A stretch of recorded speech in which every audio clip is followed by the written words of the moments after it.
The great chamber of the galactic council stretched far above the assembled delegates. Thousands of representatives from hundreds of worlds sat in their designated sections, their varied forms creating a tapestry of galactic life. Some breathed oxygen, others methane, some stood on legs, others floated in containment fields. But today all eyes turned toward the central platform where the Valoran delegation stood. Ambassador Chen gripped the railing of Earth's observation booth, his knuckles turned white as he watched the scene unfold. Below, 20 years since the Valoran had vouched for humanity, had spoken passionately about Earth's potential, had convinced the Council to grant humans a seat among the stars. And now this Chancellor Vexthan's voice echoed through the chamber, cold and formal. The motion has been called. All delegates will now vote on Resolution 7734. The removal of Valoran speaking privileges and council seat status. High Speaker Torian stood motionless at the Valoran podium. The tall blue-kinned diplomat had visited Earth dozens of times. Chen remembered sharing tea with him in Beijing, discussing philosophy and art. Torian had learned to appreciate human music, even attended a symphony in Vienna. He had called humanity kindred spirits in a galaxy that had forgotten how to dream. Now he stood silent as the vote commenced. The holographic display showed the results in real time. Green lights for those supporting the Valoran, red lights for those voting to silence them. Shen watched in horror as red overwhelmed green. The Zelthari voted red. Archonic Communion voted red. The Threen Collective voted red. Species after species that had benefited from valor and generosity, valor in technology, valor in diplomacy, all voted red. Chen slammed his hand against the control panel. This is insane. We need to speak. His aide, Lieutenant Morrison, grabbed his arm. Sir, we already filed 3 objections. They ignored all of them. Then we file a 4th. Ambassador, they've locked us out of the speaking. Q. Chen stared at her. They what? Earth access to council communications has been restricted. We can observe only. Below, the vote concluded. 83% in favor of silencing the Valoran. Chancellor Vexen struck the resonance gong, and its deep tone vibrated through every being in the chamber. The motion passes. The Valoran are hereby stripped of council seat privileges, speaking rights, and diplomatic immunity. Torian finally moved. He bowed his head slightly, a gesture of acceptance. No anger showed on his face, no surprise. Chen realized with a chill that the Valoran had expected this. Security protocols activated. Vexthon continued. Valoran delegation, you will exit the chamber immediately. Silver drones descended from the ceiling surrounding the Valoran delegates. Torian and his staff walked toward the exit with dignity, their back straight as they passed Earth's booth. Torian looked up. His eyes met Chen's for just a moment. In that glance, Chen saw something that terrified him more than the vote itself. Preparation. The Valoran had known this would happen. They had planned for it. Chen activated his private communicator. Get me a direct line to Earth Command. Now the Valoran delegation disappeared through the massive doors. The chamber buzzed with conversation. Some delegates looked uncomfortable, others seemed pleased. The Zelthari ambassador was actually smiling, his mandibles clicking in satisfaction. Chen pushed his way toward the council Floor Morrison close behind. He needed answers. He needed to understand what had just happened and why. A Threen delegate blocked his path, its tentacles writhing slowly. Ambassador Chen, how unfortunate about your friends. Get out of my way. Earth should take this as a lesson. Choose your allies more carefully. The Valoran filled your heads with dangerous ideas.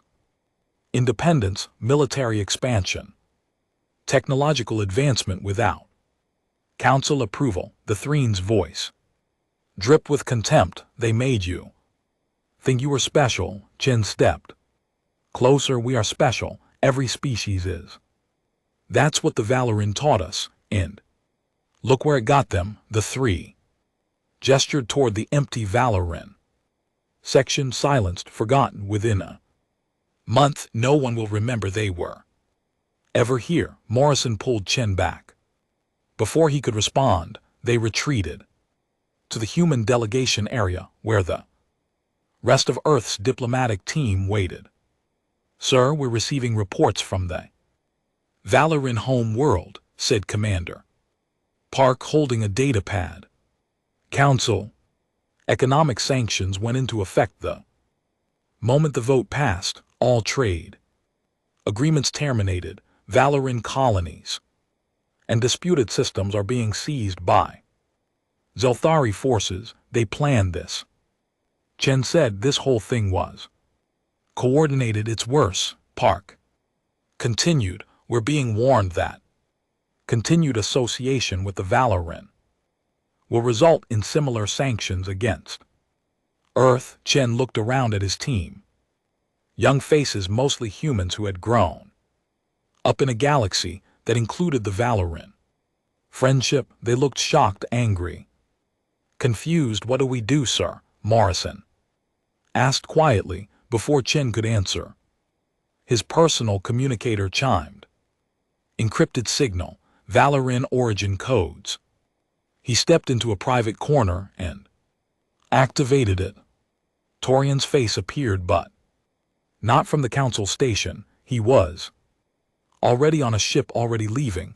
Chen, I know you have questions. I can answer. Only one. We knew this was coming. We have been preparing for 3 years. Preparing, Torian. They're destroying your civilization. They are trying. They will fail, but that is not why I called. Torian's expression softened. We vouched for humanity because we saw potential. Not just for survival, but for greatness. The galaxy is stagnant, Chen. The council maintains order by crushing innovation. They silenced us because we refused to help them silence you. Then we stand with you. We'll fight this. No. Not yet. First, you must understand what you are fighting. The council has changed humanity since the day you joined. You just never noticed. Look deeper, Chen. Look at your technology restrictions, your trade routes, your expansion limits. Then decide who you want to be. The signal ended. Chen stood alone in the corridor, Torian's words echoing in his mind. Around him, the Galactic Council continued its business, as if nothing had happened, as if an entire civilization hadn't just been silenced, but something had changed. Chen felt it like electricity in his bones. The Valoran had been silenced by the very council they served. Now Earth would decide how to respond. Captain Sarah Okonkwo ran her hand along the navigation console of the UEN's Defiant. The frigate was 3 years old, built in the orbital yards above Mars, and according to council specifications, perfectly standard. But Sarah had always felt something was off about the nav system. Today, she was going to find out what. All right, Tech Sergeant Kim, show me what you found, she said. Kim pulled up a holographic display. Ma'am, remember those random course corrections we always attributed to gravitation? Drift, they're not random in there. Not drift, explain, every human ship has. These, Kim highlighted sections of code. In the navigation system, they're buried. Deep in the council-approved software. Packages, basically they're tracking. Systems, every jump we make, every course we plot, every destination we visit, it all gets transmitted back to council monitoring stations. Sarah felt her stomach tighten. We're being watched. We've always been watched since the day we started flying council approved ships. The Discovery had started small, a routine maintenance check, a curious technician, but once they started looking, they found more. Much more. Sarah walked to her ready room and opened a secure channel to Earth Command. Within an hour, Admiral Tchaikovsky's weathered face appeared on her screen. Captain Okonkwo, I received your preliminary report. Tell me you're wrong. I wish I could, sir.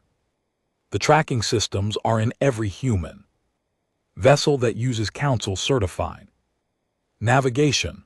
That's 98% of our fleet. Tchaikovsky's jaw clenched. I'm looking at similar reports from 15 other ships. It's not just navigation, communications have filters, trade networks are manipulated. Even our scientific databases have restrictions we never knew about. Sarah pulled up her own findings. Sir, I've been going through our exploration logs. Every time we tried to survey systems beyond council approved boundaries, our sensors mysteriously malfunctioned. I always thought it was bad luck or equipment issues. It wasn't luck, it was sabotage built into the systems themselves. The full picture emerged over the following days. Intelligence officers across human space compiled evidence. The council had been controlling humanity since the beginning. Trade routes were designed to make Earth dependent on council suppliers. Scientific exchanges filtered out crucial technologies. Expansion into new systems was quietly blocked through bureaucratic delays and technical problems that didn't really exist. Lieutenant Morrison entered Sarah's ready room with a data pad. Captain, you need to see this. We just received a transmission from the Valoran home world. It's encrypted with codes from before the silencing. Sarah activated the message. A Valoran she didn't recognize appeared. He looked tired, speaking from what seemed like a basement or bunker. To our human friends, I am Kelvin of the Valoran Intelligence Service. By the time you receive this, our civilization faces destruction, but we are not unprepared. For 3 years we have compiled information, military installations, trade networks, council weaknesses. We are transmitting all of it to you now. Data streams began flowing into the Defiant secure servers, star charts showing hidden council military bases, technical specifications for weapon systems humanity had never seen, economic analysis revealing which council species were vulnerable to pressure, strategic assessments of fleet strengths and weaknesses. We knew they would silence us eventually. Kelvin continued. We knew because they told us to help them silence you. 5 years ago, the Zolthari demanded we stop sharing technology with Earth. They wanted us to sabotage your military development. We refused. That is why this happened. Sarah felt anger rising in her chest. The Valoran had been destroyed for helping humanity. We prepared for this day. Kelvin said, we have given you the tools. Now you must decide. Will you accept chains or will you break them? Choose quickly. The council will come for you next. The The transmission ended. Sarah immediately contacted Earth. Command again, this time the entire Joint Chiefs were present. We've received the Valoran intelligence packet. Admiral Tchaikovsky said, every flag officer in the fleet is reviewing it now. What we're seeing is both horrifying and illuminating. General Santos, head of the Marine Corps, spoke. Next, the Valoran didn't just send us information, they sent us technology we weren't supposed to have, weapon systems, shield configurations, and designs that violate Council restrictions. When did they send this? Sarah asked. We're finding caches hidden in data we received years ago, Santos replied. The Valoran embedded it in cultural exchanges, scientific papers, art databases. They've been smuggling us technology for over a decade. Admiral Kachin, commander of the Pacific Fleet, brought up a star chart, and these military installations they've revealed. The Council has been positioning forces around human space for years, not to protect us, to contain us. Sarah looked at the data. Zelthari battle stations near the outer colonies, Ironic monitoring platforms watching the Mars shipyards, Threne patrol routes that formed a cage around human expansion vectors. They were always planning to do to us what they did to the Valoran. Sarah said quietly. Yes, Tchaikovsky confirmed. The Valoran got in the way, so the Council removed them first. We're next. The briefing continued for hours. Every revelation made the picture clearer. The Galactic Council wasn't a democracy, it was a control system. The older species maintained their power by preventing younger races from advancing. They allowed just enough progress to keep species dependent, but never enough to threaten the established order, and the Valoran had tried to change that. They had seen potential in humanity, not just to survive but to break the system. They had carefully, quietly given humans the tools to fight back. And when the Council discovered what they were doing, they struck. Sarah returned to the Defiance Bridge. Her crew looked at her with questions in their eyes. Orders, Captain, her exo asked. Sarah thought about Torian's message to Ambassador Chen about the Valoran being silenced, about the chains humanity had worn without knowing. Get me a link to the fleet, she said. All ships and patch an Earth command. Within minutes, thousands of human officers across dozens of ships were connected. Admiral Tchaikovsky spoke first. You've all seen the evidence. The Council has been controlling us since the day we joined. They destroyed the Valoran for helping us. Now they're tightening the chains. We have 72 hours to decide how to respond. Sarah found her voice. Sir, request permission to speak. Go ahead. Captain, the Valoran gave us everything.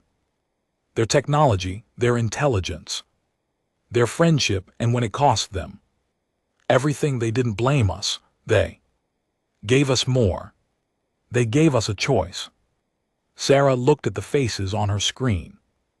I say we honor that choice. I say we break the chains. Silence fell across the channel. Then one by one captains began to speak. The Defiant stands ready. The Constellation agrees. The Yamato is with you. More voices joined. More ships committed. Within an hour, the entire human fleet had made its choice. Admiral Tchaikovsky looked older than Sarah had ever seen him, but his voice was steel. Then we go to war, not for conquest, not for revenge, but for freedom. Ours and the Valorans. The transmission ended. Sarah looked out at the stars. Somewhere out there, Valoran worlds were suffering. Somewhere out There the Council congratulated itself. On crushing another threat, they had no idea what was coming. Admiral James Tchaikovsky stood before the communication array, looking at the faces of humanity's leadership, the President, the Joint Chiefs, representatives from every major colony. They had debated for 72 hours. Now it was time to decide. The question is simple, he said. Do we accept the chains? Or do we break them? The President spoke. First, Admiral, if we do this, there's no going back. The Council will respond with force. They're already using force. Madame President, they're just hiding it behind bureaucracy and sabotage. Tchaikovsky brought up the intelligence reports. The Valoran gave us everything we need to know. The Council is weak. They maintain control through fear and manipulation, not strength. If we strike hard and fast, we can break their control before they can respond. And then what? Asked the Secretary General. Of the colonies will be outcasts. Hunted will be free, Tchaikovsky replied, and we won't be alone. There are dozens of species the Council has suppressed. Once they see someone successfully defy the Council, they'll join us. The vote took 10 minutes. Decision was unanimous. Tchaikovsky returned to his command ship and opened a channel to every human vessel. All ships, this is Fleet Command. Execute. Operation Broken Chain. Authorization. Code Valoran's gift. Across human space, warships that had been quietly modified with Valor and technology powered up their new systems. The shadow drives activated. Experimental engines that bent space in ways the Council had banned centuries ago. They didn't just move through space. They moved around it, invisible to standard sensors. The first strike hit simultaneously across 30 star systems. Captain Sarah Okonkwo watched from the Defiance Bridge as her ship dropped out of shadow drive directly behind a Council monitoring station. The station's crew had no warning. One moment empty space, the next a human warship. Target locked her weapons. Officer reported fire. Kinetic rounds accelerated to 95% of light speed. Slammed into the station's shields. The shields, designed to stop energy weapons, offered no protection against pure mass. Moving at relativistic speeds. Station vaporized in a flash of superheated plasma. Target destroyed. Moving to secondary objective. Defiant jumped again. This time they emerged near a Zolthari tax collection point, a massive orbital platform where the Council extracted tribute from dozens of species. Sarah had visited it once on a diplomatic mission. She remembered the defeated looks on the faces of the aliens forced to hand over resources to maintain Council protection. Broadcasting on all frequencies, her communications officer said, telling civilian vessels to evacuate. They waited 15 minutes. Civilian ships scattered in every direction. Clear. Sarah confirmed, lighted up. Defiant wasn't alone this time. 3 other human frigates decloaked around the platform. They fired together. The tax station, symbol of Council economic control, broke apart in silent explosions. Similar scenes played out across the galaxy. At the Ironic Communion's communication hub in the Theta sector, human destroyers disabled the quantum network that allowed the Council to coordinate their forces. At the 3 military garrison near the frontier worlds, marine dropships deployed while warships bombarded defensive positions from orbit. The Council's response was chaos. Their forces had been positioned to contain humanity, not fight them, when human ships appeared behind their lines using technology that shouldn't exist there. Carefully planned strategies fell apart. In the Arcturus system, a Zelthari battle group tried to intercept human forces. The battle was over in 12 minutes. The Zelthari relied on heavy shields and energy weapons. Human ships used the Valoran's gift, quantum viruses, that infiltrated shield generators and shut them down. Without shields, the Zelthari armor couldn't withstand human rail guns and missile barrages. Surviving Zelthari ships retreated, broadcasting distress calls. Human ships didn't pursue, they had other targets.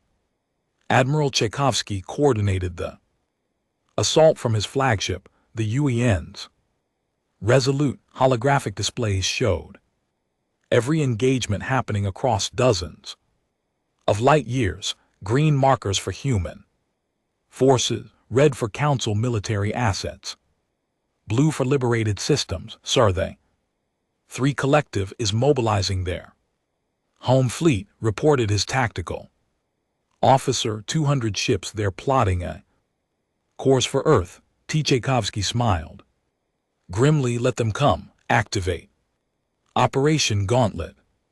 The Threen fleet jumped into what they thought would be an undefended system. Instead, they found 20 human dreadnoughts waiting in ambush. Ships that, according to Council records, didn't exist. Ships that humanity had been building in secret asteroid bases for 5 years, using Valoran technology and human ingenuity.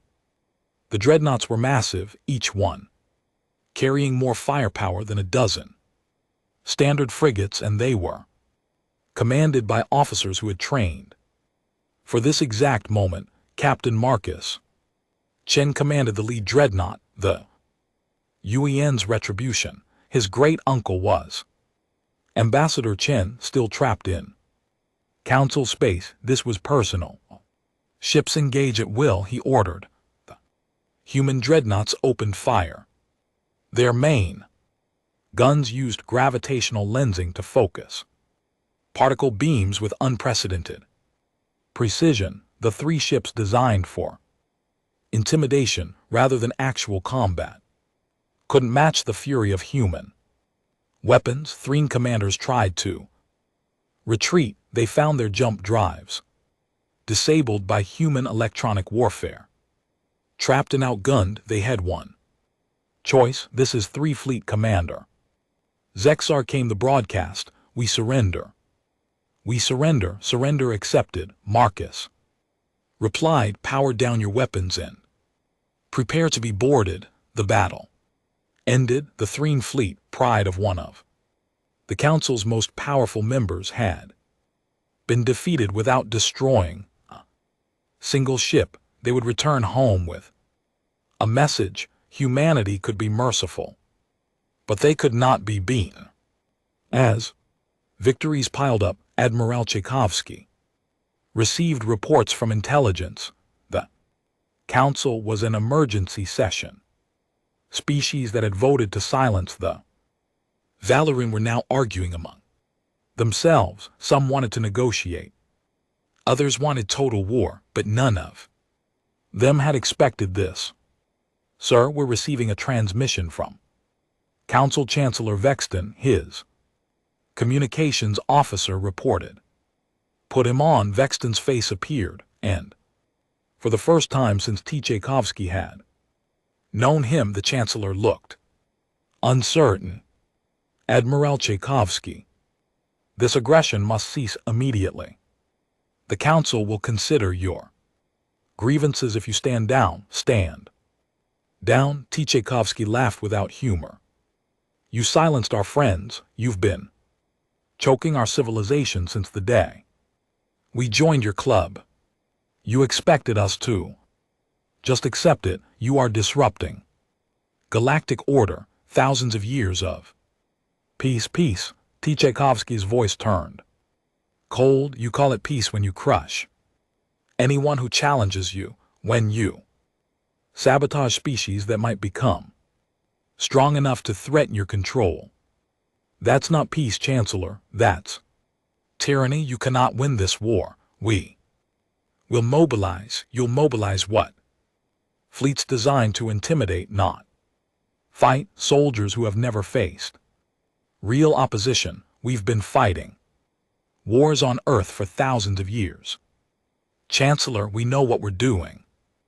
Tchaikovsky leaned forward. Here are our demands. Restore the Valoran seat and speaking privileges. End all sanctions against them. Remove your forces from around human space and stop restricting species development, or we continue. Your choice. He cut the transmission. His exo looked worried. Sir, that was quite an ultimatum. They need to understand something. Tchaikovsky replied. We didn't start this fight. The Valoran tried peaceful resistance and got crushed. We're showing the council what happens when you silence the wrong people. Over the next week, human forces continued their campaign. They didn't attack civilian targets. They didn't invade home worlds, but every symbol of council control, every monitoring station, every military garrison, every trade checkpoint was systematically destroyed. And humanity left messages behind. Broadcast boys repeating the same statement in 100 languages. The Valoran were silenced for standing with humanity. Earth stands with the Valoran. Stand with us or stand aside, but the chains are broken. Captain Okonkwo returned to Earth to resupply and found something unexpected. Refugee ships were arriving from across the galaxy, not humans. Aliens, species that had heard about the human resistance and were fleeing council retaliation. She met with a group of them. Delazi engineers, Cry-Hive workers, Morpheus collective nodes, all of them oppressed by the council in different ways. You're giving us hope, a Delazi named Sex told her for the first time in centuries. Someone is fighting back and winning. Sarah thought about the Valoran, about Torian's message, about the choice humanity had made. We're not doing this alone. She said, the Valoran gave us the tools. Now we're using them to free everyone. Admiral Ikovsky received the casualty reports. 317 humans killed in action, thousands wounded, but compared to what they had accomplished, the cost was almost miraculously low. The Valoran's intelligence had been perfect. Their technology had been superior, and human courage had been unstoppable. The Council's message systems were lit up with panic. Some species were preparing to secede. Others were demanding the Council accept human terms. The galaxy was changing, and humanity had become the catalyst, but the war wasn't over yet. The emergency session of the Galactic Council looked nothing like the orderly assembly that had silenced the Valoran 3 weeks earlier. Delegates shouted over each other. Some had already left their empty seats, visible reminders of a crumbling order. Chancellor Vexen struck the resonance gong repeatedly, trying to restore calm. Order, we must have order. The Zolthari ambassador slammed his claws on his podium. Order, the humans have destroyed 40% of our defensive infrastructure. They've disabled our economic collection system. They're broadcasting messages calling for rebellion, and you talk about order. The ambassador is correct, said the Archonic Communion representative. It's crystalline form flickering with agitation. 3 species have already declared independence. 5 more are considering it. Our entire system of governance is collapsing. A smaller delegate from the Peltheran species stood. They had always been quiet members of the council. Perhaps if our system of governance requires constant military force to maintain, it deserves to collapse. Shocked silence filled the chamber. How dare you? Vexen thundered. We have maintained galactic peace for 2,000 years. Peace for whom? The Peltheran asked quietly. We pay tribute to the council every year. Half our resources go to funding your military. Our scientists are restricted from researching technologies you deem dangerous. Is this peace or is this what the humans called it? Tyranny. The Thrine representative rose, its tentacles coiled with anger. The Plethian forgets their place without council protection. No protection from what? Another voice interrupted. A Delawazi delegate stood. From threats you create to justify your control.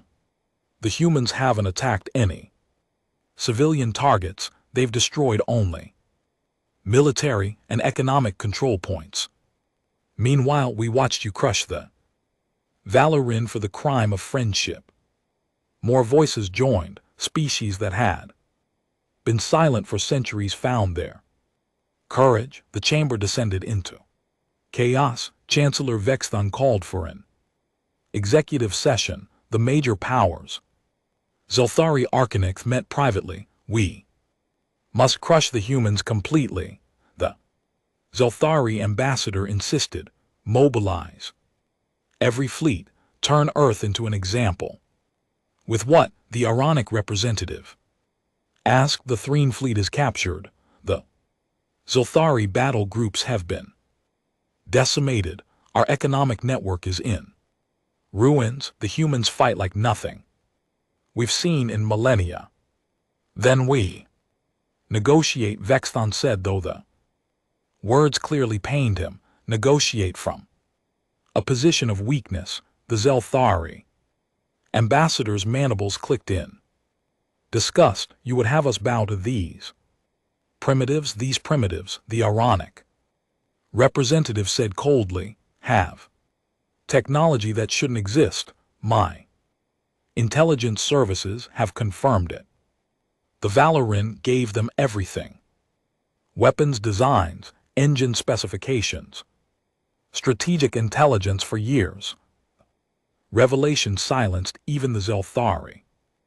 Impossible, Vexen whispered. We monitored all Valoran communications. Apparently not carefully enough. They embedded it in cultural exchanges, art, databases, scientific papers. They've been preparing the humans for this war. For over a decade, the Archonic representative displayed holographic evidence. Look at this, a human ship using quantum phase drives technology we banned 300 years ago. Shield harmonics based on Valoran military designs, weapons that exploit vulnerabilities in our defensive systems, vulnerabilities only the Valoran knew about. The Zelthari ambassador stared at the data. The Valoran planned this. They chose the humans as weapons against us. They chose the humans as allies, Vexthon corrected. And we were blind to it until too late. On the Valoran home world of Cathar, High Speaker Torian watched the sky. Council sanctions had devastated the economy. Food was rationed, energy was limited to essential services, but they, Valoran people, endured with quiet dignity. Then the sensors detected ships approaching. Many ships. Torian's aide rushed into his office, now a converted basement in the capital's ruins. High Speaker, ships are entering orbit. Council forces, Torian asked calmly. He had expected this. The council would make an example of Cathar. No, sir. They're human, Torian stood so quickly. He knocked over his chair. Human, they rushed to the surface. Above them, dozens of human vessels filled the sky. But these weren't warships, they were cargo haulers, medical frigates, and construction ships. A transmission came through. This is Captain Sarah Okonkwo of the UNES Defant to high speaker. Torian, we've brought supplies, food, medicine, building materials, and something else.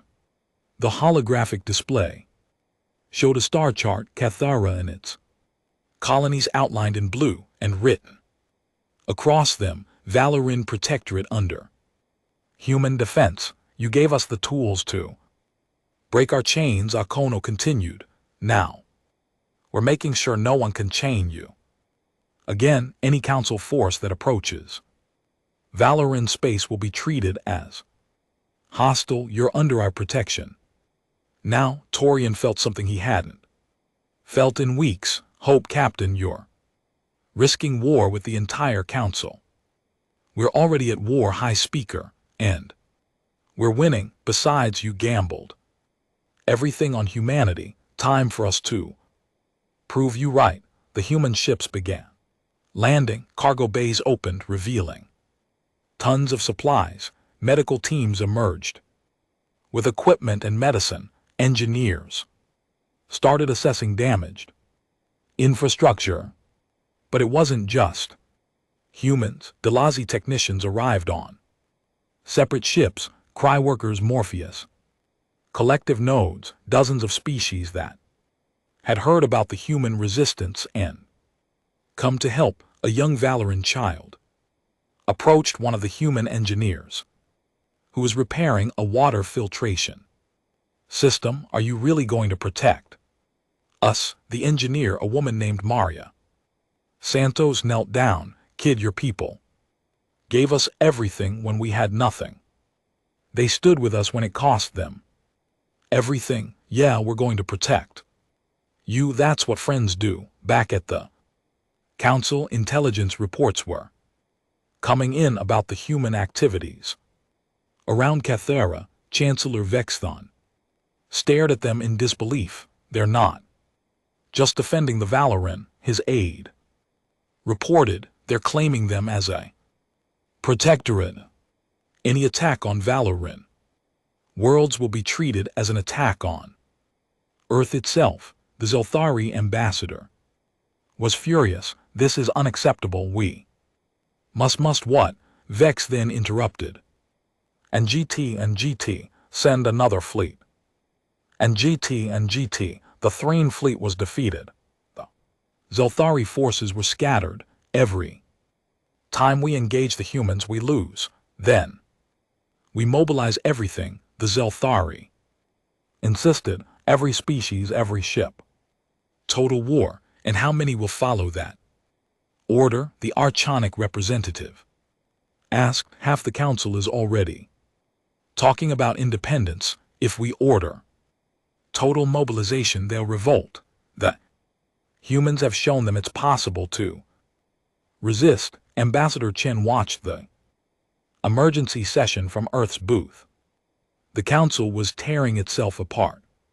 3 weeks ago, they had silenced the Valoran with casual arrogance. Now they were arguing about survival. His communicator chimed. A message from Torian Chen. Thank you for everything, but you must know this is only the beginning. The council will not surrender easily. They will try to make an example of someone. Be ready. Chen forwarded the message to Admiral Tchaikovsky with a single word. Warning. The Admiral's response came quickly. Understood. All fleets on alert. On Earth, in the underground bunkers where human leadership had gathered, the President addressed the Joint Chiefs. The Council is fracturing. Intelligence suggests some species will join us. Others will fight to the end. What's our next move? Admiral Tchaikovsky brought up strategic displays. We've accomplished the first objective. breaking their control network. Now we need to prevent them from rebuilding. That means we need allies, real allies, not subjects. The Valoran general Santos said they should be at the table for whatever comes next. Agreed, the president said, but we're also getting messages from dozens of other species. The Delthazi want to share their engineering technology. The Cry are offering to help with food production. The Morpheus Collective has intelligence on council operations we never knew existed. They see an opportunity.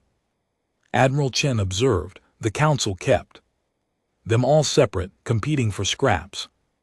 Now they realize they can work together. Then we build something new. Tchaikovsky said, not another council. Something based on actual cooperation, not control. The president nodded. Get me a secure channel to Tori and to the representatives of every species that's reached out. It's time to talk about the future. High Speaker Torian received the invitation while standing in Cathara's main square, watching human and alien engineers work side by side to rebuild his world. Around him, Valoran citizens were receiving food and medicine. Children were playing with human soldiers who had time off duty. His aide approached. The humans want to meet. They're proposing a new alliance. They want us to help lead it. Torian looked at their reconstruction efforts. We gambled that humanity would be worthy of what we gave them. They've exceeded every hope. What should we tell them? Tell them yes. And tell them the Valoran stand ready to build something the galaxy has never seen. Torian smiled for the first time in weeks. Tell them we believe in second chances for everyone. Across the galaxy, the old order crumbled, and from its ruins something new began to grow. The meeting hall on Cathra had once been a cultural center, a place where Valoran artists displayed their work. Council sanctions had left it empty and damaged. Now human and alien workers had rebuilt it. The wall showed scars from the reconstruction, but that felt appropriate. This was a place built on survival and hope. Representatives from 47 species gathered inside. Some had traveled in secret, hiding from council authorities. Others had openly declared independence before coming. All of them shared one thing.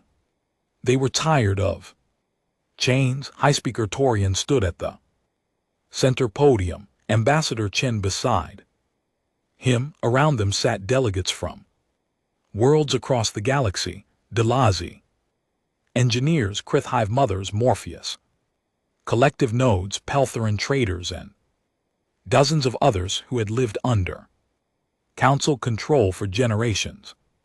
Friends, Torian began. 3 weeks ago I stood in the Galactic Council chamber. As they silenced my people, I accepted it with dignity because we knew this day was coming. We knew that speaking truth to power would cost us everything. He gestured to the assembled delegates, but we were not destroyed because humanity honored friendship above politics, because they chose justice over comfort, because they showed the galaxy that the council's power was an illusion. Admiral Tchaikovsky stepped forward. The council ruled through fear and control. They made us believe we needed them, that without their structure there would be chaos. They were wrong. You're here today because you chose freedom, and you're proof that species can work together without a boot on their neck. Zelthari delegate raised her claw. Not from the ruling government. She represented a colony world that had broken away. What you propose, this alliance without hierarchy, it has never been tried. How do we know it will work? We don't, Chen answered honestly, but we know the Council's way doesn't work. It only works for those at the top. The rest of us live in its shadow. The Delazi chief engineer, Sex, stood. The humans shared the Valoran technology with us freely. No demands for tribute, no restrictions on how we use it. For the first time in my life, my species is building things we were told were too dangerous for us to have. That is freedom. More voices joined. Krith hive mothers spoke of expanding their colonies without council approval. The Morpheus Collective described developing AI systems the council had banned. The Peltheran delegate talked about keeping their own resources. Instead of paying tribute, we have tasted freedom, the Peltheran said. We cannot go back. Torian brought up a holographic document. We have drafted a proposal. We call it the Free Traverse Compact, not a government, not an empire, an alliance of equals. The terms were simple. Species who joined agreed to mutual defense, open technology sharing, and free movement between systems, but no member could control another. No hierarchy, no tribute. Decisions would be made by consensus, and any species could leave at any time.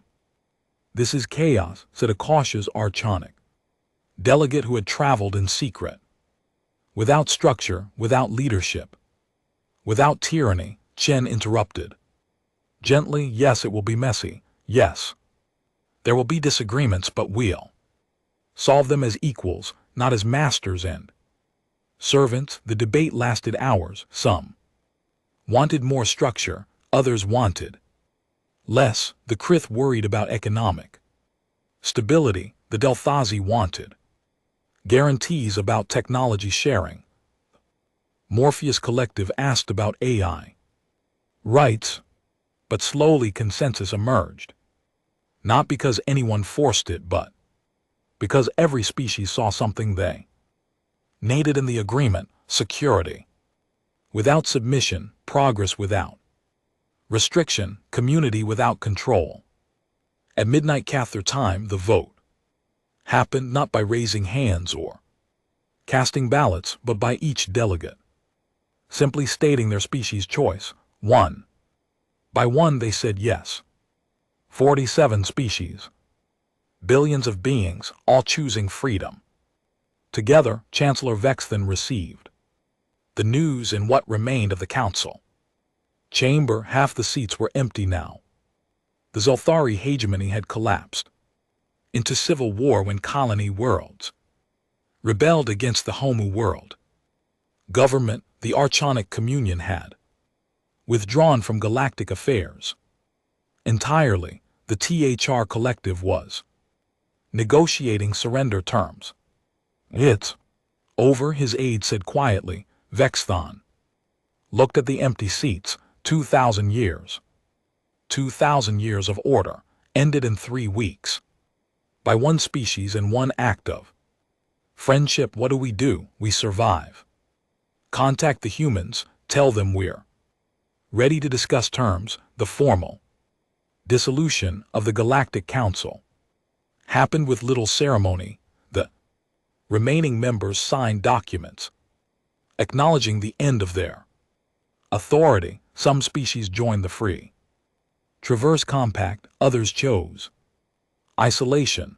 A few tried to maintain their own small empires, but without the Council's united force, they couldn't sustain control. The galaxy was fracturing, but it was fracturing into freedom. 6 months after the Valoran silencing, Captain Sarah Okonkwo stood on the bridge of the Defiant. The ship had been upgraded with the best technology from a dozen species: Delazi engines, cry sensors, Morpheus AI assistants, and human weapons. It was a symbol of what cooperation could achieve. Beside her tactical station stood Lieutenant Kelvin, the same Valoran who had sent the intelligence package that started Everything, he had joined the compact. Fleet as a liaison officer, navigation. Plot a course, Sarah ordered. Where to? Captain, her navigator asked. Sarah smiled. Somewhere new, somewhere no. One's been before. We're not police anymore, we're explorers again. The view screen showed dozens of ships from multiple species, all moving together. Not an invasion force, not a control fleet, explorers, traders, scientists, all heading toward uncharted space. The Council wanted to control the galaxy. Sarah said, we're going to open it on Earth in a ceremony broadcast across human space and dozens of allied worlds. Ambassador Chen stood with high speaker Torian behind them, the flags of 47 species flew together. Today we dedicate this monument, Chen said, gesturing to a memorial that had been built on the shore of Lake Geneva. It showed two figures, one human, one Valoran, standing back to back, facing outward. The Valoran taught us something the Council forgot, Chen continued, that true strength comes from lifting others up, not pushing them down, that friendship is more powerful than fear, that freedom is worth fighting for. Torian stepped forward. When the Council silenced my people, we thought it was the end. We forgot that silence can be broken. Earth broke our silence. Together we broke the galaxy's chains. He looked at the assembled crowd, humans and aliens standing together. This monument shows two friends protecting each other. This is not just a memorial to what we survived, it is a promise for what we will build together. The ceremony ended with something unprecedented. Music from 47 worlds played simultaneously, creating a symphony the galaxy had never heard. Discord and harmony mixed together, each species' contribution unique but part of the whole. Uncather rebuilt and thriving. Valoran children attended schools alongside human Delazi and Cry. Youngsters, they learned each other's languages, cultures, and dreams.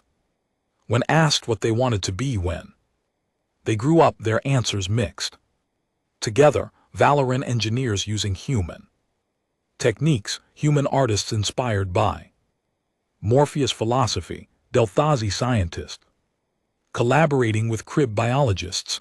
The future they were building didn't look like the Council's ordered hierarchy. It looked like chaos, beautiful, creative, unpredictable chaos. High Speaker Torian, now serving as co-chair of the Free Traverse Compact alongside Secretary General Chen, sat in his office, reviewing proposals. A Delazi colony wanted to establish a joint research station with humanity. A Critiv was asking for help defending their borders from pirates. A Morpheus collective node had discovered signs of an unknown civilization beyond explored space. His aide entered. Sir, we're receiving a message from the Zolthari Democratic Front. They've overthrown their old government and want to join the compact. Torian considered this. The Zolthari had been the Council's most aggressive enforcers, but these were different. Zolthari, the ones who had rebelled against their own leaders, invite them to send a delegation, but make it clear they join as equals, not conquerors, and they'll need to make amends to species they oppressed. Understood, sir. After the aide left, Torian looked at a photograph on his desk. It showed him and Ambassador Chen sharing tea in Beijing decades ago. Before the Council seat, before the silencing, before everything.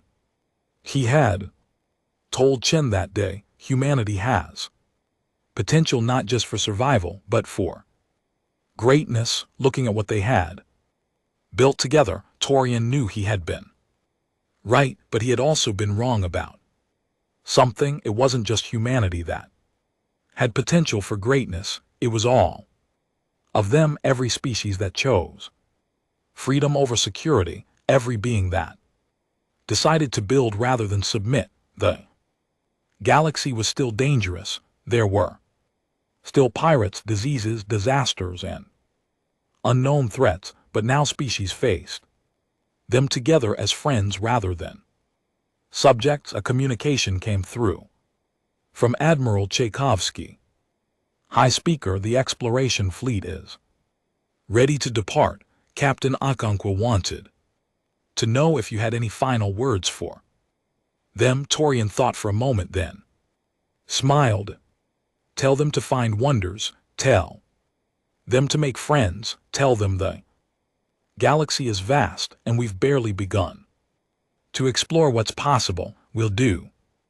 Sir, the channel closed. Through his window, Torian could see the lights of Cathara's capital, rebuilt in bright human ships orbited alongside Valoran vessel, Delthazi construction platforms surrounded new space stations, Krith biohips tended orbital gardens. It was messy, it was complicated, it was nothing like the Council's ordered system. It was beautiful. 3 months later, Captain Okonkwo's exploration fleet discovered the first of many wonders, an ancient megastructure built by a civilization that had died out millennia ago. Inside they found technology beyond anything the Council had known, not weapons, knowledge, art, philosophy.